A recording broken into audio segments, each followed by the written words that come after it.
Hola, ¿qué tal? ¿Cómo están? Me llamo Guillermo y en este video quiero darles unos tips para comenzar a entrenar y los principios básicos que conllevan todo esto.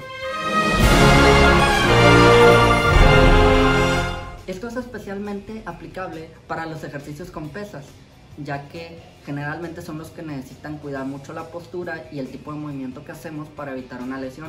O bien, es donde más se presta que alguien nos quiera dar consejos o instrucciones sin ni siquiera saber realmente lo básico de anatomía. Por ejemplo, el típico tipo que está súper musculoso, súper machín, porque su genética le ayuda a desarrollar masa muscular rápidamente y él quiere aconsejarte y se le olvida que se tiene que empezar con poco peso y no sabe que hay ejercicios que realmente se deben evitar para evitar lesiones. Las cosas que primeramente debemos de saber son principios básicos de anatomía y de movimiento. ¿A qué me refiero con principios básicos de movimiento? Saber qué es una flexión, una extensión, una abducción y una aducción, que son movimientos muy básicos. Yo sé que nuestras articulaciones pueden hacer más tipos de movimientos, pero son los que se ocupan más comúnmente al hacer ejercicio con pesas.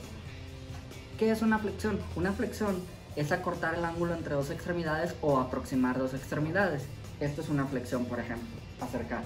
¿Qué es una extensión? Lo contrario, alejar dos extremidades o aumentar el ángulo entre dos extremidades. Esto es una extensión. Una abducción es cuando alejas de la línea media una extremidad. Esto es abducir, con AB, abducir. Y una aducción es cuando acercas a la línea media una extremidad. Esto es aducir, o esto es aducir. Tenemos que conocer también que los músculos tienen dos tipos de contracción, que es la isotónica y la isométrica. La isotónica es la contracción que tiene el músculo durante un recorrido. Por ejemplo, como dije, es lo más común cuando hacemos pesas, la contracción isotónica. Y la isométrica es cuando el músculo tiene una contracción con muy poco recorrido o prácticamente ninguno. Por ejemplo, empujar una pared y quedarte con esa extensión o en esa posición de los brazos haciendo fuerza. Eso es una contracción isométrica. Y luego tenemos que conocer lo básico de la anatomía en cuanto a los músculos. ¿A qué voy con esto? A su origen y su inserción y el movimiento que hacen, y también que hay músculos agonistas, antagonistas y sinergistas. Vamos primeramente con el origen y la inserción.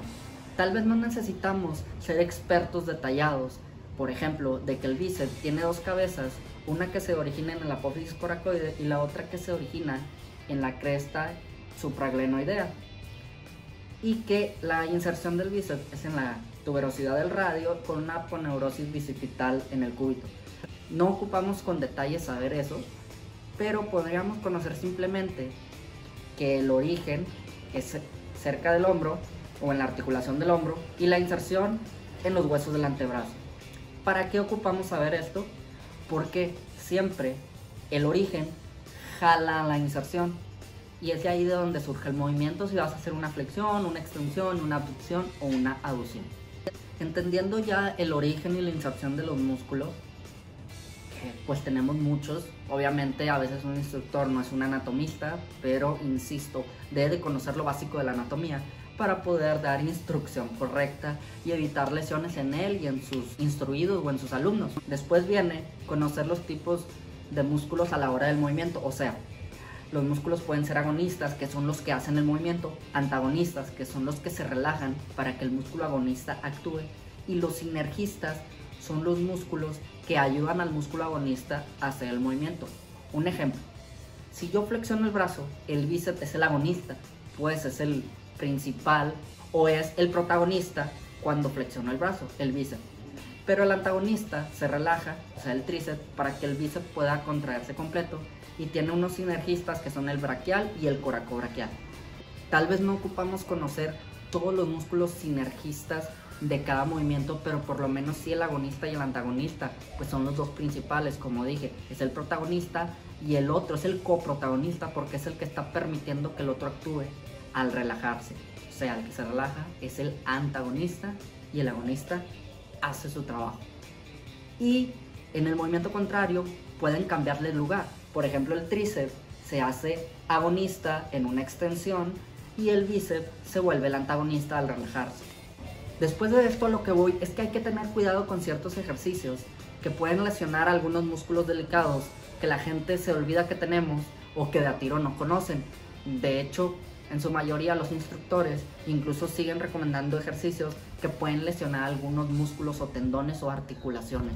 Por ejemplo, el manguito rotador es un grupo de 4 músculos que ayuda a rotar el brazo en la articulación glenohumeral, que son el supraespinoso, el infraespinoso, el subescapular y el redondo menor.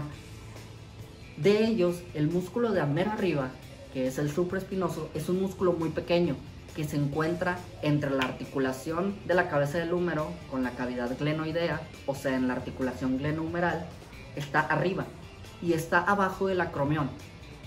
Encima de este hay una bolsa sinovial que tiene líquido sinovial para cuidar el movimiento y amortiguar un poco. Es la bolsa subdeltoidea o subacromial. Al tener un movimiento excesivo y constante presión, este músculo se puede inflamar y es cuando duelen los movimientos con el hombro. Generalmente es este, el supraespinoso. Y hay ejercicios que destrozan este músculo o lo dañan mucho. Por ejemplo, en el press de hombros por detrás de la cabeza o el press militar por detrás, estamos lesionando el manguito rotador, en especial el supraespinoso al subir, ya que está teniendo excesiva presión por la posición forzada y antinatural en la que estamos, la cual está ejerciendo mucha presión en la articulación y a la hora de subir está presionando mucho este músculo y luego viene mucho dolor en él. Otro ejercicio, por ejemplo, que puede lesionarnos el manguito rotador es también el press de pecho en la banca o incluso una lagartija, cuando hacemos esto para hacer el press o para hacer la lagartija, ya que esta también es una posición forzada de la articulación. Un simple ejemplo muy claro es, ¿qué es lo que estamos haciendo aquí? Estamos trabajando el pecho porque estamos empujando o, como quien dice, estamos flexionando el húmero y a la vez aduciéndolo, ¿verdad? A la línea media estamos haciendo esto. Cuando tú vas a empujar una pared o a una persona, ¿haces esto y das el empujón así? No, haces esto. Desde aquí tienes una fuerza más natural. No digo que tengas abajo los codos, pero tampoco hay que subirlos tanto. Tienes que tener una posición natural, un ángulo razonable, para que no forces el manguito rotador y la articulación del hombro. Otro ejercicio que también puede lastimar es la extensión de pierna sentado en la máquina. ¿Por qué pasa esto? ¿Y por qué digo esto? Tenemos que aquí vamos a trabajar el cuádriceps.